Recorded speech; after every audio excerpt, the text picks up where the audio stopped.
সুভাষচন্দ্র বসু ভারতের একমাত্র রাষ্ট্রনায়ক, যার জন্ম বৃত্তান্ত পাওয়া গেলেও মৃত্যু আজ রহস্য হয়ে থেকে গিয়েছে। নেতাজি অমর হয়ে আছেন ভারতবাসীর মননে।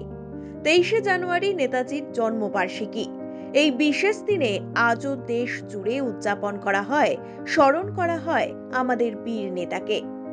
বৃহস্পতিবারই 23শে জানুয়ারি নেতাজির জন্মদিন, তাই তার ঠিক আগের দিনই নেতাজির স্মৃতি রোমন্থন করলেন দক্ষিণ দিনাজপুর জেলার সদর শহর বালুরঘাটের বাসিন্দারা।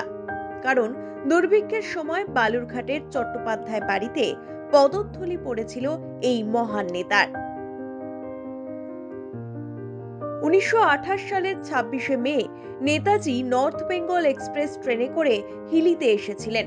সেখানে বালুরঘাটের জেলা কংগ্রেসের পার্টি অফিসের উদ্বোধন করেছিলেন তিনি, যা প্রায় 50 বছর আগে আত্রেই নদীতে তলিয়ে গিয়েছে।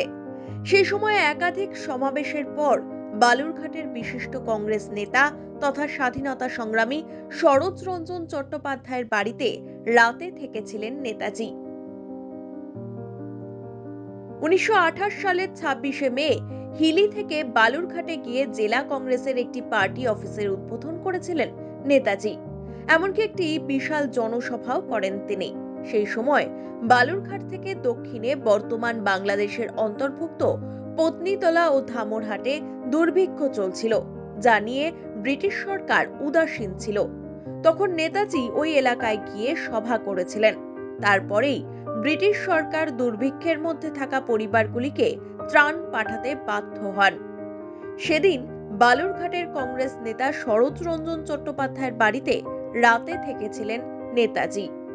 পরের দিন সকালে অবিভক্ত দিনাজপুরের বর্তমানে বাংলাদেশের হিলি স্টেশন থেকে ট্রেনে করে কলকাতা ফেরেন সুভাষচন্দ্র বসু। নেতাজি সুভাষচন্দ্র বোস ভারতবর্ষের স্বাধীনতা সংগ্রামীদের মধ্যে এক উৎকৃষ্ট সন্তান।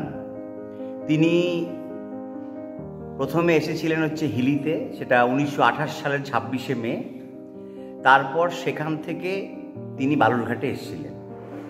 বালুরঘাটে তার বেশ কিছু স্মৃতি আছে এবং বিশেষত দিনাজপুর অঞ্চলে তার অনেক স্মৃতি জড়িয়ে আছে, এপার দিনাজপুর এবং ওপার দিনাজপুর। তিনি বালুরঘাটে এসে চ্যাটার্জি বাড়িতে এক রাত তিনি ছিলেন এবং সেখানে কিছু আলাপ আলোচনা হয় এবং তারপরে তিনি পরবর্তী সময়ে এখানকার নেতা নেত্রীদের সাথে বসে তিনি আলাপ আলোচনা করেন এবং তিনি পরবর্তীকালে ফিরে যান। কিন্তু মূল বিষয় হলো যে তার যে মূল আগমন, সেই আগমনটা হিলি কেন্দ্রিক। কারণ তিনি হিলিতে এসেছিলেন, প্রতাপচন্দ্র মজুমদার সে সময় ছিলেন, তিনি তাকে স্বাগত জানান। দিনাজপুর, নেতাজি এবং হিলি এবং বালুরঘাটের সঙ্গে সম্পর্ক, এই নিয়ে নেতাজির একটা মস্ত বড় অধ্যায় এই অঞ্চলে রয়েছে।